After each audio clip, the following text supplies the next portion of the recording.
پنجاب میں سیلاب کی تباہ کاریاں، جلال پور پیروالا میں صورتحال تشویشناک، شہر کو بچانے کے لیے اچ شریف روڈ میں شگاف ڈال دیا گیا۔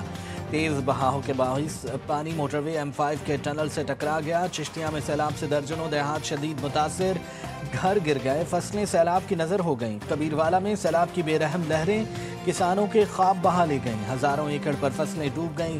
خانیوال میں درجنوں بستیاں صفحہ ہستی سے مٹ گئیں۔ مختلف حادثات میں 119 شہری جاں بحق، 4700 سے زائد موضع جات، 47,30,000 افراد متاثر ہوئے۔ ریلیف کمشنر پنجاب نبیل جاوید کے مطابق سیلاب میں پھنسے 26,14,000 افراد کو محفوظ مقامات پر منتقل کیا گیا۔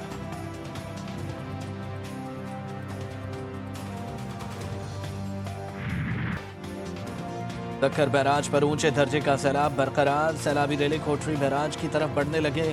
گڈو بیراج پر درمیانے درجے کا سیلاب، کچے کے علاقے میں پانی کا دباؤ، سندھ میں دریا کے کنارے اور کچے میں آباد دیہات بستیاں اور فصلیں پانی کی نظر۔ لاڑکانہ میں عاقل آگانی لوپ بند پر سیلابی ریلا، کچے کے لوگوں کا علاقہ خالی کرنے سے انکار۔ مہڑ میں بندوں میں کٹاؤ، کئی دیہات ڈوب گئے۔ گھوٹکی میں کچے کے 100 سے زائد دیہات کا زمینی رابطہ منقطع۔ دریائے ستلج میں گنڈا سنگھ والا کے مقام پر درمیانی، سلیمان کی اور اسلام ہیڈ ورکس پر نچلے درجے کا سیلاب، انتظامیہ الرٹ، متاثرہ علاقوں میں امدادی سرگرمیاں جاری۔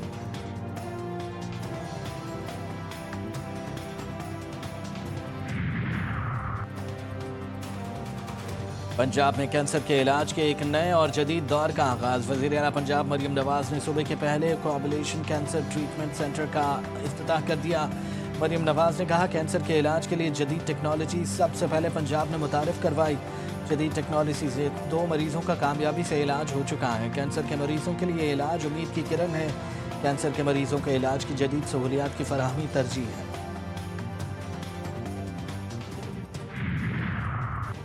خیبر پختونخوا میں امن نام کی کوئی چیز نہیں، ہم امن کی آواز ہیں، ہر صوبے کے عوام کے حقوق کی بات کی۔ مولانا فضل الرحمان کا امن مارچ سے خطاب، کہا یہ امن مارچ پہلی بار نہیں ہوا، پہلے بھی اپنے صوبے میں آواز بلند کی، ہم نے صبر کا دامن ہاتھ سے نہیں جانے دیا، سیاسی تحریک کو جاری رکھا۔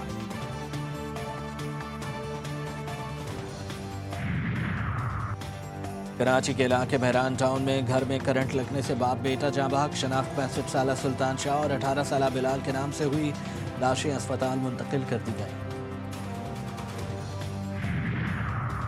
دادو انڈس ہائی وے جوہی موڑ کے قریب ٹرک نے 3 موٹر سائیکل سواروں کو کچل ڈالا، 3 افراد جاں بحق، 3 زخمی ہو گئے، لاشوں اور زخمیوں کو اسپتال منتقل کر دیا گیا۔ جاں بحق افراد میں ماں، بیٹی اور بیٹا شامل۔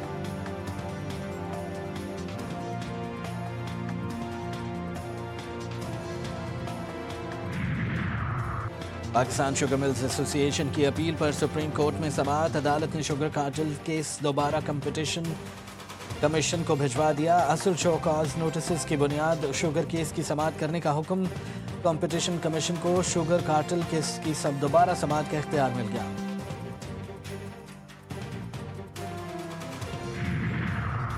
توشہ خانہ 2 کیس کے 2 اہم گواہان کے بیانات سامنے آ گئے۔ گواہان میں بانی پی ٹی آئی کے سابق پرنسپل سیکرٹری انعام اللہ شاہ اور پرائیویٹ اپریزر سہیب عباسی شامل۔ سہیب عباسی کا بلغاری جیولری سیٹ کی قیمت کم لگانے کا اعتراف، کہا انعام اللہ شاہ نے دباؤ ڈال کر بلغاری سیٹ کی 50 لاکھ روپے ویلیو لگانے کا کہا۔ انعام اللہ شاہ کا بھی جیولری سیٹ کی قیمت کم کرنے کے لیے سہیب عباسی پر دباؤ ڈالنے کا اعتراف۔ اسلام آباد ہائی کورٹ نے 190 ملین پاؤنڈ کیس میں پیش رفت، بانی پی ٹی آئی اور بشرا بی بی کی سزا معطلی کی درخواستیں 3 ماہ بعد سماعت کے لیے مقرر، سزا معطلی کی درخواستوں پر سماعت 25 ستمبر کو ہوگی۔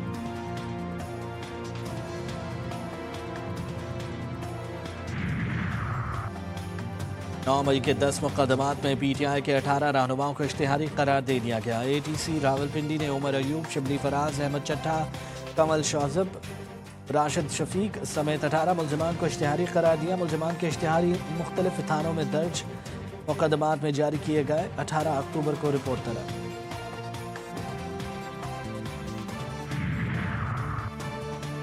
یورو ویژن کے بائیکاٹ کی دھمکی کے بعد اسپین کی ایک اور بڑی دھمکی، اسرائیل کی شرکت پر اسپین کا فیفا ورلڈ کپ کے بائیکاٹ کا اعلان۔